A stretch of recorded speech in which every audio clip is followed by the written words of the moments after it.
மாண்புமிகு தமிழக முதல்வர் மக்கள் எண்ணங்களை விரைந்து செயல்படுத்த வேண்டும். மக்கள் விரும்பிய சிறந்த ஆட்சி தமிழகத்திலே நமக்கு தந்திருக்கிறார்கள். அதன் அடிப்படையில்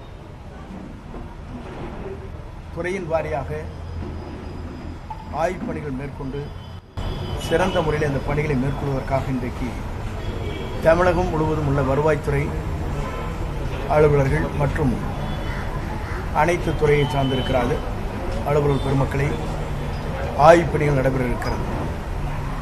இந்த ஆய்வுப் பணிகளை பொறுத்தவரையிலும்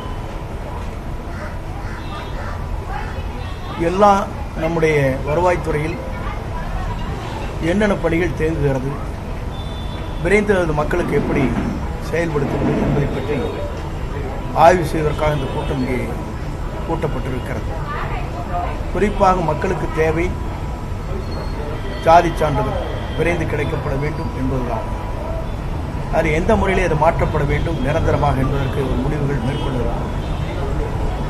அதேபோல தங்களுடைய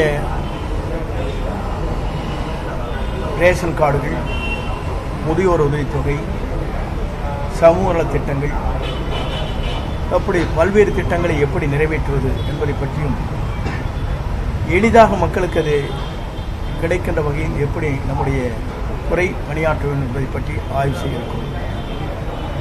இப்போது ஆன்லைன் மூலமாக பதிவு செய்கிற போது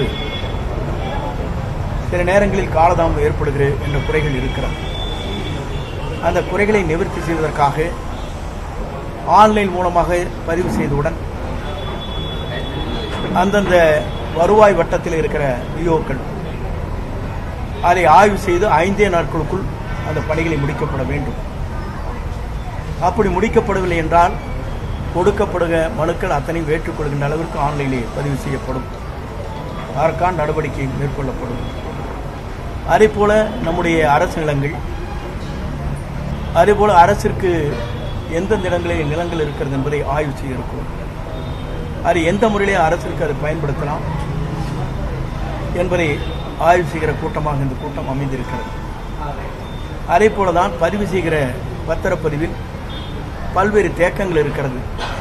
அந்த பட்டா மாறுதல் என்பது பதிவு செய்வதற்கு பிறகு அதில் இருக்கிற தடைகளை நிவர்த்தி செய்ய வேண்டும் என்ற நோக்கத்தோடு தான் எல்லோரும் அதிலே கேட்கின்ற கேள்வி ஒன்றே ஒன்றுதான். பட்டாக்கள் நீங்கள் சரியான முறையில் லேஅவுட் போடப்பட்டு பவுண்டரி போடப்பட்டு பட்டாக்கள் வழங்கப்படுகிறது. பட்டாக்களை ஒரு விற்கிற போது வாங்குகிற போது அதில் காலதாமம் ஏற்படாமல் அந்த பட்டாக்கள் உடனடியாக கிடைக்க வேண்டும் என்பதுதான் எங்களுடைய நோக்கம். ஏனென்று சொன்னால் அதிலே தான் இருக்கிற குறைபாடுகள் எல்லோரும் சுட்டிக்காட்டி கொண்டிருக்கிறார். ஆக அந்த சுட்டிக்காட்டுகிற குறைபாடுகளை எப்படி நாம் விரைந்து செயல்படுத்த வேண்டும் என்பதன் மூலமாக வேறு முறைகளில் இதை எப்படி ஒழுங்குபடுத்த வேண்டும், பதிவுத்துறையும் வருவாய்த்துறையும் இணைந்து அந்த பணிகளை நாம் எப்படி மேற்கொள்ள வேண்டும் என்பதை பற்றி ஆய்ந்து அந்த பணிகளை விரைந்து செய்வதற்காக நடவடிக்கை நாங்கள் மேற்கொண்டிருக்கிறோம். அதுபோல இயற்கை சீற்றங்கள் எப்படி இருக்கிறது என்பதை ஆய்ந்து ஆங்காங்கே உரிய நடவடிக்கை மேற்கொள்வதற்காக விரைந்து நடவடிக்கை மேற்கொள்வதற்காக அதற்காக சமூக ஆர்வலர்கள், அதேபோல நிறுவனங்கள், பள்ளிகள், கல்லூரிகள் இதற்காக யார் தயார் நிலையில் இருக்கிறாலும் அந்த பகுதியில் அவர்கள் மூலமாக அந்த பணிகளை விரைந்து நிறைவேற்றுவதற்கு நாம் அந்த பணிகளை மேற்கொண்டிருக்கிறோம். இப்போது தென்மேற்கு பருவமழையை பொறுத்தவரையிலும் மாஞ்சோலை கொஞ்சம் அதிகமாக கூடுதலாக மழை பெய்திருக்கிறது. கூடுதலாக மழை பெய்தால் மட்டும்தான் தாமிரபரணி ஆற்றில் நீர் நமக்கு கொள்ளளவு கூடுதலாக அந்த அணையில் கிடைக்கும். அதேபோல நம்முடைய மாற்றிடங்களை பார்க்கின்ற போது கூடுதல் மழைகள் இப்போது இல்லை.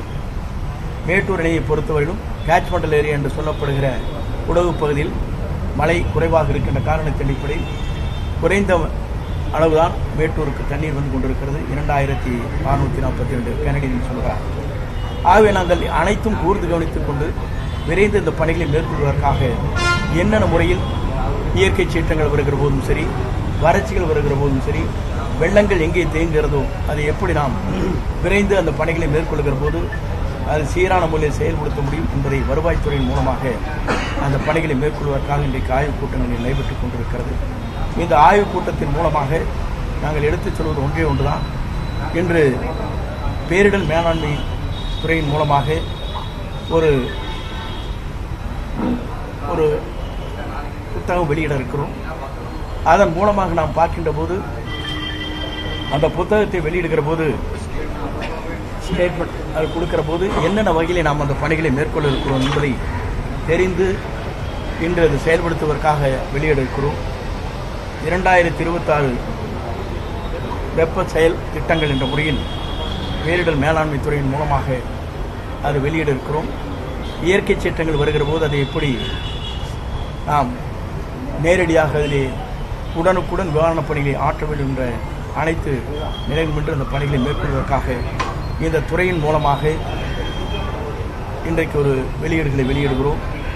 ஆகிய துறையை பொறுத்தவரையிலும் இனி நம்முடைய தமிழக முதல்வர் நினைக்கின்ற மக்களுக்கு எப்படி விரைந்து அந்த பணிகளை மேற்கொள்ள வேண்டும், மக்கள் என்ன எண்ணங்களோடு நமக்கு வாக்களித்திருக்கிறார்கள், அந்த மக்களுக்கு நாம் எப்படி செயல்படுத்த வேண்டும், எளிமையான முறையில் அந்த மக்களுக்கு எப்படி கிடைக்க வேண்டும் என்ற முறையில் அந்த பணிகளை மேற்கொள்வதற்காகத்தான் இன்றைக்கு ஆய்வுப் பணிகள் துவங்கி இருக்கிறது. இந்த ஆய்வுப் பணிகள் மூலமாக 2 மாத காலத்திற்குள் என்னென்ன பணிகளை நாங்கள் விரைந்து செய்யப் போகிறோம், விரைந்து செய்ய வேண்டும் என்பதை முடிவு செய்து மக்கள் நிறைவு பெறுகின்ற அளவிற்கு, மக்கள் பாராட்டுதலை பெறுகின்ற அளவிற்கு இந்த துறை செயல்படுத்தும் என்பதை மகிழ்ச்சியோடு நான் தெரிவித்துக் கொள்கிறேன். கடந்த ஆட்சி காலத்தில் இந்த பேரிடர் மேலாண்மைக்கு ஒதுக்கப்படக்கூடிய நிதியில் ஒரு சிக்கல்கள் இருந்தது. திமுக அரசு கேட்கும் பொழுது கம்மியான அளவு நிதி தான் ஒதுக்கப்பட்டது. இந்த கவர்மெண்ட்டில் நம்ம என்ன முயற்சி எடுத்தது இல்லை. இந்த அரசை பொறுத்தவரையிலும் நமக்கு தேவையான பேரிடர் மேலாண்மை துறைக்கு 1000 கோடி ரூபாய் நமக்கு தேவை என்று சொன்னோம். அந்த நிதியை மத்திய அரசு வழங்கியிருக்கிறது. அதில் எந்த தயக்கம் காட்டுவதில்லை. ஆகவே நாம் கேட்கின்ற போதே மத்திய அரசு நமக்கு வழங்க வேண்டிய நிதிகளை இப்போது முன்னெச்சரிக்கையாகவே வழங்கப்பட்டிருக்கிறது என்பதை மகிழ்ச்சியோடு தெரிவித்துக் கொள்கிறேன். வருகின்ற 11ஆம் தேதி என்று முதல்வர் அவர்கள் நிதி ஆயோக் கூட்டத்துக்கு போகிறாங்களா சார்? போனால் ரெவன்யூ டிபார்ட்மெண்ட் சார்பாக எந்த மாதிரியான விஷயங்கள்லாம் இல்லை, எல்லா துறைகளை பற்றி பேசுகிறார். ஒரு துறையில் தமிழ்நாட்டில் இருக்கிற அனைத்து துறையிலும் என்னென்ன நிவாரணப் பணிகளை செய்ய வேண்டும், மத்திய அரசு நமக்கு நிதிகளை எப்படி வழங்க வேண்டும், மத்திய அரசுக்கு என்னென்ன அனுமதிகளை பெற வேண்டும், கொடுக்க வேண்டும் என்பதெல்லாம் அவர் அங்கே பேசுகிற போது பேசியிருக்க. போன முறை அதைத்தான் பேசிவிட்டு வந்தார். ஆகவே செய்திகளை பொறுத்தவரையிலும் அவர் எடுத்திருக்கிற ஒவ்வொரு முயற்சியில் நீங்கள் கண்காணிக்க வேண்டும். இன்று ஒவ்வொரு நாளும் அவர் எடுக்கின்ற முயற்சிகள் என்பது தமிழ்நாட்டில் வரலாற்றில் இடம்பெற்றிருக்கிற ஒன்றாக இருக்கிறது. குறிப்பாக அமைச்சரவை கூட்டம் நடைபெறுகிற போதே 5 ஆண்டு கால திட்டம் என்று ஒரு திட்டத்தை வகுத்து ஒவ்வொரு துறையின் சார்பாக எப்படி நாம் அதை விரைந்து செய்ய வேண்டும் என்பதற்காக முதல் முறையாக தமிழ்நாட்டிலே அப்படிப்பட்ட ஒரு துறையின் சார்பாக 5 ஆண்டு கால திட்டப்பணிகள் என்ற முறையில் தமிழக வெற்றிக் கழகத்தினுடைய அரசின் திட்டப்பணிகள் என்ற முறையில் வெளியிடப்பட்டிருக்கிறது. ஆகவே ஒவ்வொரு துறையும் அதற்காக கூர்ந்து கவனித்து துறையின் உயர்மட்ட அதிகாரிகள் இங்கே இருக்கிற அலுவலர் பெருமக்களோடு இணைந்து அந்த பணிகளை நாங்கள் ஆற்ற இருக்கிறோம். கடந்த முறை டெல்லிக்கு போனபோது செய்தியாளர்கள் சந்திக்கல, இந்த முறை சந்திப்பதற்கான வாய்ப்பு இருக்கா? அதை பொறுத்தவரையும் அவரிடத்தில் கேட்க வேண்டிய கேள்வி. முதலமைச்சருக்கு செயல்பாடுகள் தான் முக்கியமாக நினைக்கிறார். அவரை பொறுத்தவரையிலும் நாம் சொன்னதை செய்கிறோமா, செய்து முடிக்கப்பட்டிருக்கிறதா, மக்கள் அதில் மகிழ்ச்சி அடைகிறார்களா என்பதைத்தான் பார்க்கிறார்களே தவிர பத்திரிகையாளரை சந்தித்து அவர் கேட்கின்ற கேள்விகளுக்கு பதில் சொல்வதை காட்டிலும் செயல் வடிவத்திலே அவருடைய திட்டங்கள் நிறைவேற்றப்பட்டு வருகிறது. கடந்த ஆட்சி காலத்தில் கருத்து சுதந்திரம் பற்றின ஒரு பெரிய கருத்துக்களை தாவேகா பதிவு பண்ணிட்டு இருந்தது. நேற்றைய தினம் மதுரையில் யூடியூபர் மாரிதாஸ் அவர்கள் கைது செய்யப்பட்டிருக்காங்க. ஆதவர்ஜுனா அவருடைய குடும்பம், அவருடைய பெயர் இந்த பொதுவாக என்ன விதிகளின் அடிப்படையிலே அவரை கைது செய்யப்பட்டார் என்பது சட்ட ரீதியாக எனக்கு தெரியவில்லை. நான் சொல்லுவது தான், பத்திரிகை சுதந்திரம் என்பது முழுமையாக சுதந்திரம் வேண்டும். அது எப்படி இருக்க வேண்டும் சொன்னால் மக்கள் வளர்ச்சி பணியில் இருக்க வேண்டும். தனிப்பட்ட விமர்சனம் இல்லாமல் மக்கள் வளர்ச்சி பணிகள் எப்படி இருக்க வேண்டும் என்று பத்திரிகை நீங்கள் சொல்லுகிற போது பத்திரிகை சுதந்திரம் மட்டுமல்ல, நாடே வளர்ச்சி அடையும். இந்தியா பிளாக் கூட்டணியிலிருந்து திமுக வெளியேறிட்டது. தாவேகா இணைவதற்கான வாய்ப்பு இருக்கா? திராவிட முன்னேற்றக் கழகம் வெளியேறி இருக்கிறது. எங்கள் கொள்கை முடிவுகள் என்ன என்பதை முதல்வர் தெரிவிப்பார்.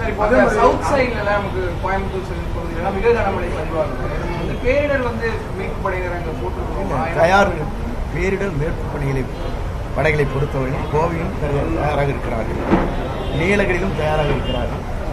நீலகிரியில் நிலச்சரிவு ஏற்படும் பட்சத்தில் ஏற்பட விடமாட்டோம். அப்படி வருகிற போது அதற்கான பாதுகாப்பிற்காக ஹெலிகாப்டர் தயார் நிலையில் இருக்கும். கடந்த ஆட்சி காலத்தில் 6 மாதத்துக்கு முன்பு ஆன்லைனில் பட்டா அப்ளை பண்ணும்போது இது வரைக்கும் வரல. இனி அந்த நிலையை இருக்கக்கூடாது என்பதற்காக இந்த கூட்டம் விரைந்து செயல்படுத்த வேண்டும் என்கிற நோக்கம்.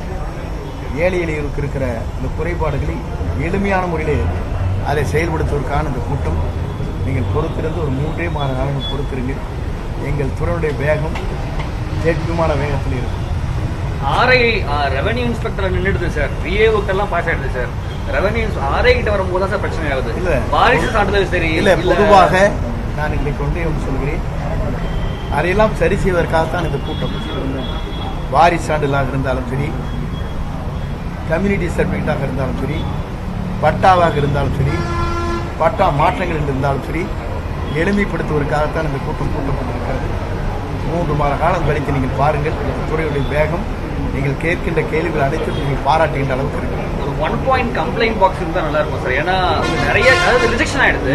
ரிஜெக்ஷன் ஆகிட்டு இந்த ரீசன் கோசம் ரிஜெக்ட் ஆகிடுது, அதுக்கு மேலே அதை ப்ரொசீட் பண்ண முடிய மாட்டேங்குது. இல்லை, பொதுவாக ஒவ்வொருவரும் கொடுக்கப்படுகிற மனுக்களை ஆய்ந்து அதிலே